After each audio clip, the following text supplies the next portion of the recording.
इंसान हो या भगवान, बुरे कर्मों का फल सबको मिलता है।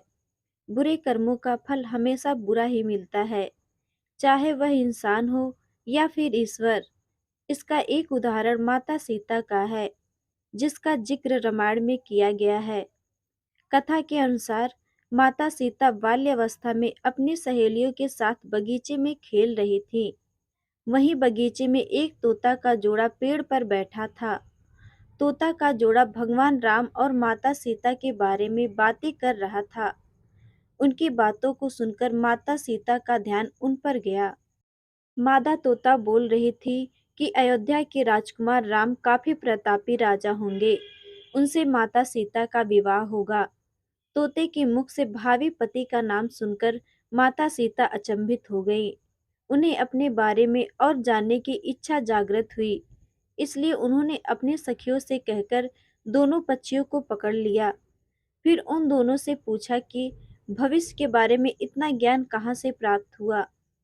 तब पक्षियों ने बताया कि इससे पहले हम महर्षि वाल्मीकि के आश्रम में रहते थे, जहाँ हर रोज राम और सीता के जीवन के बारे में बताया जाता है।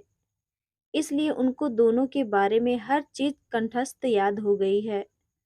सीता जी ने पक्षियों से कहा कि जिस जनक पुत्री सीता की तुम बात कर रहे हो, वह मैं ही हूँ।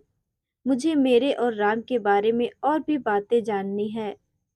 तब नर तोता ने कहा कि हे सीता, आपका विवाह अयोध्या के राजा दशरथ के ज्येष्ठ पुत्र राम के साथ आपका विवाह होगा और आपकी जोड़ी तीनों लोकों में सबसे अद्भुत होगी।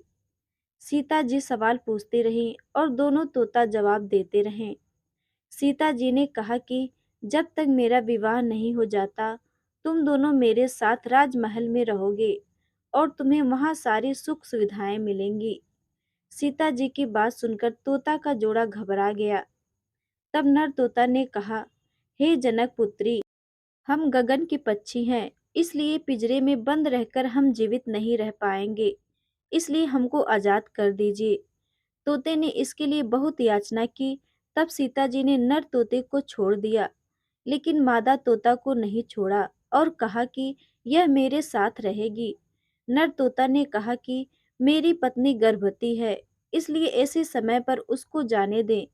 हम दोनों एक दूसरे का वियोग सहन नहीं कर सकते, इसलिए आप मेरी पत्नी को जाने दें। लेकिन सीता जी ने उसकी एक न सुनी। इस पर मादा तोता को बहुत गुस्सा आया और श्राप दिया कि जिस तरह तुमने गर्भावस्था में मेरे पति से मुझको अलग कर दिया है, वैसे ही गर्भावस्था के दौरान तुमको भी पति वियोग सहना पड़ेगा। इतना कहते ही मादा तोता ने अपने प्राण त्याग दिए। मादा तोता के प्राण त्यागने के कुछ समय बाद नर तोता के पत्नी वियोग में प्राण चले गए। इससे माता सीता को बहुत दुख हुआ, लेकिन तब तक बहुत देर हो चुकी थी। बताया जाता है कि अगले जन्म में तोता वही धोबी था, जिसने माता सीता के चरित्र पर उंगली उठाई थी। जिसके बाद भगवान राम ने सीता का गर्भावस्था के दौरान त्याग कर दिया। तब माता सीता महर्षि वाल्मीकि के आश्रम पहुंची और वहां उन्होंने लवकुश को जन्म दिया। देवी सीता के वियोग की कथा अन्य पुराणों में यह भी मिलती है कि उनका संबंध देवर्षि नारद से माना जाता है। कथा के अनुसार एक बार नारद जी को अभिमान हो गया था कि कामदेव भी उनकी तपस्या और ब्रह्मचर्य को भंग नहीं कर सकता। उन्होंने यह बात अभिमान में शिव जी के बाद श्री हरि को बताई। तब श्री हरि ने एक योजना बनाई कि नारद को इस बात का घमंड हो गया है, जो कि सही नहीं है। इसके लिए उन्होंने एक योजना बनाई और माया रची। जैसे ही श्री हरि से प्रणाम करके नारद मुनि आगे बढ़े, तब उनको एक भवन दिखाई दिया, जहाँ राजकुमारी विश्व मोहिनी को देखकर वह मोहित हो गए। यह सब एक माया थी। राजकुमारी का रूप नारद जी का तप भंग कर चुका था और वह राजकुमारी को पाने के लिए भगवान विष्णु के शरण पहुंचे और कहा कि हे प्रभु, आप मुझे अपना श्री हरि का सुंदर रूप दे दीजिए। तब भगवान ने कहा कि हे नारद जी, ऐसा ना हो कि आप इस रूप को लेकर बाद में पछताएं। दरअसल नारद जी राजकुमारी का रूप देखकर भूल गए थे कि उनका एक रूप बानर का भी है। तब उन्होंने वही रूप नारद जी को दे दिया। जब नारद जी राजकुमारी के स्वयंवर में पहुंचे, तब पूरी सभा बंदर वाले मुख को देखकर हंसने लगी और राजकुमारी ने भी मुख को देखकर वरमाला नहीं पहनाई। तब नारद जी ने सोचा कि आखिर सभी मुझे देखकर हंस क्यों रहे हैं और राजकुमारी ने मुझे माला क्यों नहीं पहनाई।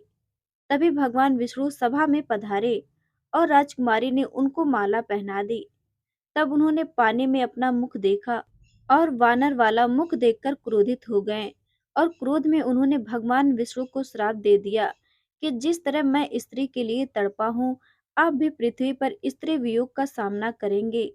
जब माया का प्रभाव खत्म हुआ तो नारद जी को अपनी गलती का एहसास हुआ और उन्होंने क्षमा मांगी। तब भगवान राम और माता सीता को वियोग का सामना करना पड़ा